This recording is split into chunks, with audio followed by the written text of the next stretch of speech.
Let's start with lesson 2, which is Ethernet cable standard. We are starting with the definition of standard. What does it mean, standard? A standard is established a set of rules, guidelines, or specifications. Set of rules, guidelines, or specifications that ensure consistency, quality, compatibility, and safety when designing, manufacturing, or using a product or system or service. Twabifata gutya, amategeko n'amabwiriza ashyirwaho kugira ngo kampani runaka cyangwa se sosiyete runaka ibyo igiye gukora bize kuba byujuje ubuziranenge, byujuje karite, byujuje amategeko mpuzamahanga, bigendeye ku mategeko mpuzamahanga, bityo abazabikoresha bazabikoreshe muri make cyujuje byose bisabwa. Icyo gihe tubwiye ko kiri standard cyangwa se standard ubwo rero ni amategeko, set of rules, ni imirongo ngenderwaho, ni ibigenderwaho byose kugira ngo dukore ikintu cyujuje, kiri consistency, gifite quality kandi kiri compatibility.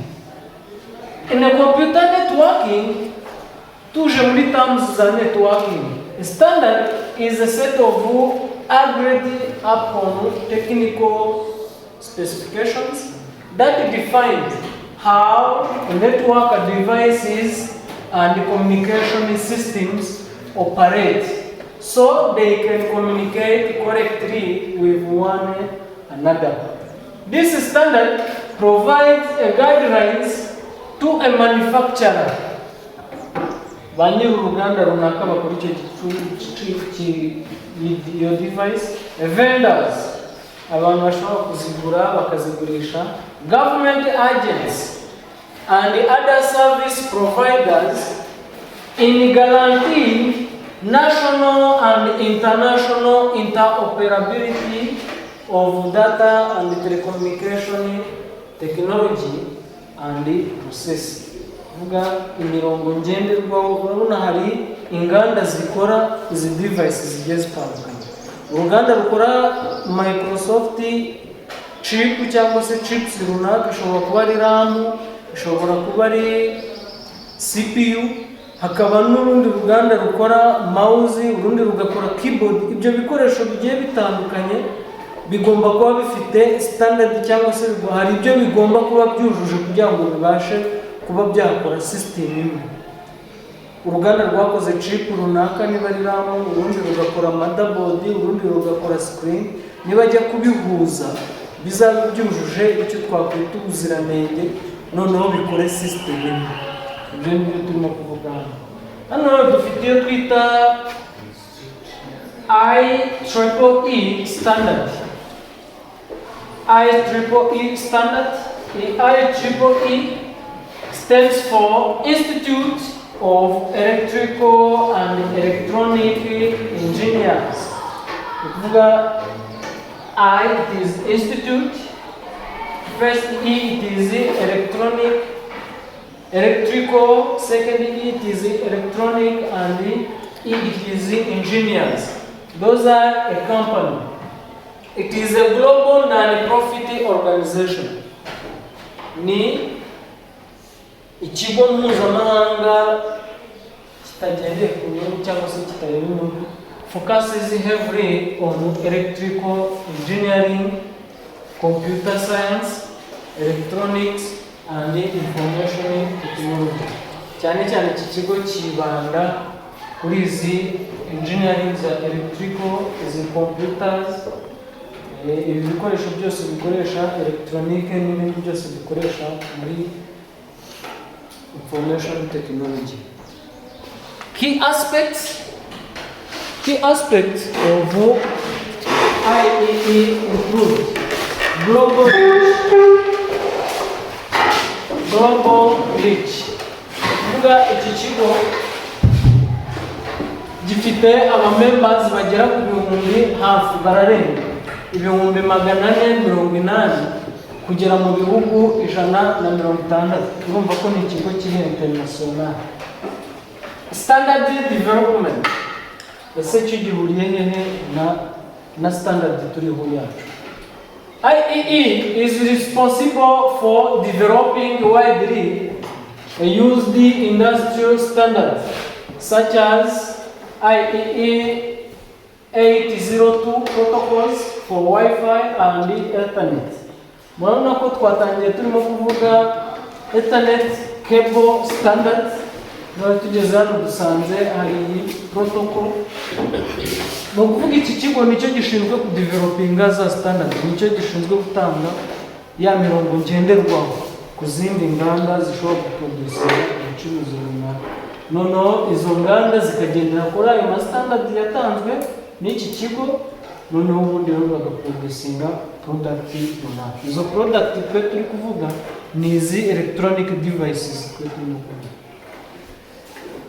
In publication, the organization published nearly a third of world technical literature in electrical engineering, computer science, and electronics. IEEE standards are official rules and guidelines created by IEEE to ensure safety, compatibility and good performance in technology. Ukuvuga noneho iyi standards ni official documents, official rules na mategeko yashyizweho yemewe, ni mirongo ngenderwaho yashyizweho na IEEE organization kugira ngo binshuwaringe safety, bashyireho compatibility, bashyireho na good performance kuba igicuruzwa cyacu cyangwa se product yacu yaza kuba ikora neza. They help different devices and the system work well together. Ko twabonye yuko iki kigo hari ibigo byinshi bigenda bikora devices zigiye zitandukanye. Izo devices kuba zigiye zitandukanye zikeneye icyo twakwita interoperability, kuba zakorana izo product zabasha kuba zakorana, cyangwa se izo devices zakozwe n'inganda zigiye zitandukanye kuba zakorana. Bityo rero icyo gihe kuba bigiye bitandukanye biramutse bidafite amategeko n'amabwiriza cyangwa se n'imirongo ngenderwaho yabigenga, ntabwo bishobora gukora. Icyo gihe hakeneye ikintu cyangwa se company runaka ishobora kuregulatinga iyo mirongo ngenderwaho, gutanga amabwiriza y'ukuntu ibintu bishobora gukorwa kugira ngo bibashe gukorana. Iyo rero IEEE organization nikikora, ibasha gutuma bya devices bigiye bitandukanye byakozwe n'inganda zigiye zitandukanye bibasha kuba byakorana. IEEE standards kubera iki ari ngombwa? Icyambere hari compatibility. Device from different makers or manufacturers or industries can connect and share a data smoothly. Impamvu ni ukuvuga ko izo devices zigiye zituruka mu nganda zigiye zitandukanye zikeneye gukorana. Ikindi hari safety. Products meet strict rules to protect users from harm. Ikindi dukeneye umutekano. Kuba izo devices tuzikoresha dukeneye umutekano uko umuntu uzazikoresha zigomba kumurinda harmful cyangwa se ibyoni cyangwa se byamwangiza. Niyo mpamvu dukeneye ayo mategeko n'amabwiriza. Mu Rwanda mujya mubona bavuga ngo ibi ntibyujuje ubuziranenge. Kuba bitujuje ubuziranenge bivuze yuko bitagendeye ku mirongo ngenderwaho yashyizweho na RSB, sibyo, Rwanda Standard Board. Hari imirongo yashyizeho ngenderwaho kugira ngo ikintu kibe cyujuje quality, kiri kuri quantity, gifite quantity, kiri ku international, cyujuje amategeko ya international, ibyo byose. Ubwo rero kuvuga ko iyo kitujuje ubuziranenge kivuze yuko kiri harmful. gishobora kwangiza. Rero nanga safety product runaka igomba kuba ifite yujuje ibisabwa kugira ngo ihunde wa muntu uzayikoresha. Reliability system perform consistently and independently. Ese system yacu irakora bihoraho. Ikindi ni quality. Bunda ya mategeko yose ni imirongo ngenderwaho byose biraza bikaruhukira kuri quality. Ingero za standards turasangamo IEEE 802.3. iyo ngona ni imirongo ngenderwaho yashyizweho kugira ngo dukoreshe muri wired computer network cyangwa se Ethernet. Nawe urahita ubona ko Ethernet standard turaza kuyisanga muri IEEE. Tugasangamo IEEE 802.11 iyo tuzikoresha muri wireless cyangwa se muri WiFi. Tugasangamo indi ya gatatu 802.15.1 yo noneho ni kuregulatinga n'amategeko ariyo ashyirwaho kugira ngo za devices zose zibashe kuba zaba connected dukoresheje Bluetooth. Indi noneho iyi ngiyi dufite hano ni ingero ni nyinshi. Iyi nyuma dufite hano yo irimo kugaragaza se ni gute izi computer devices zose zibasha kudirinda ubudesimo n'amazi. Yego. Then here dufite za standards turimo kuvuga. Ureba neza, these names are types of internet. Types of internet. Dufitemo internet, iyi tuyita origin internet. Ya mbere na mbere yabaye ya discovering. Turasanga ari 802.3. Iyi ni ya standard of 802.3.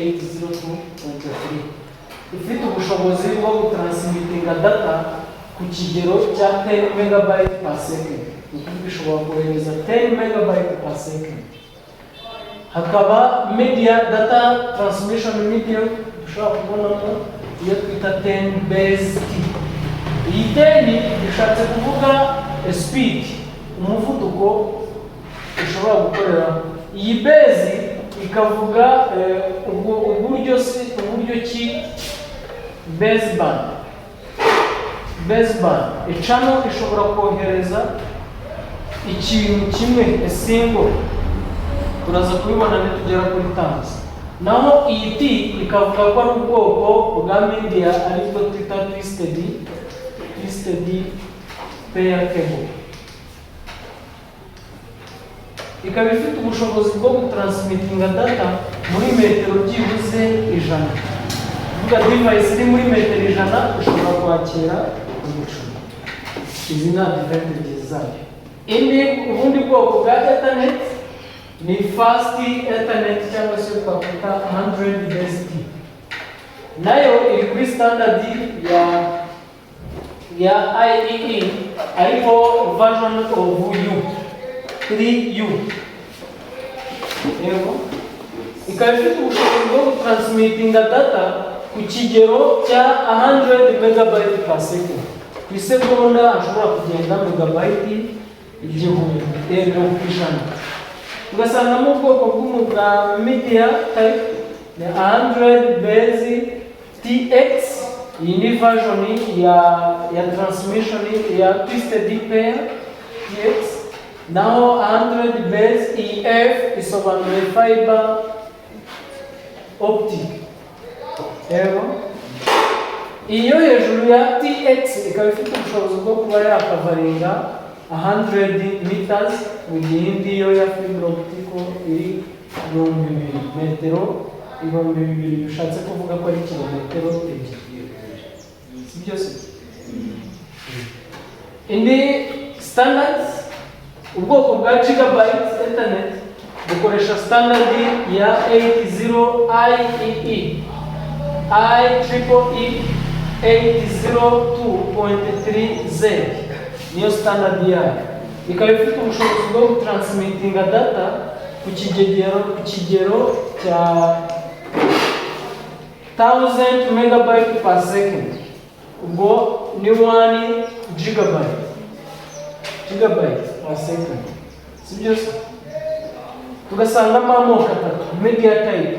Dusangamo 1000 best, iyi twavuze ko ari ubwoko bw'umugozi baba barimo gukoresha, naho iyi mibare akaba bishatse kuvuga speed, umuvuduko data zishobora kugendamo.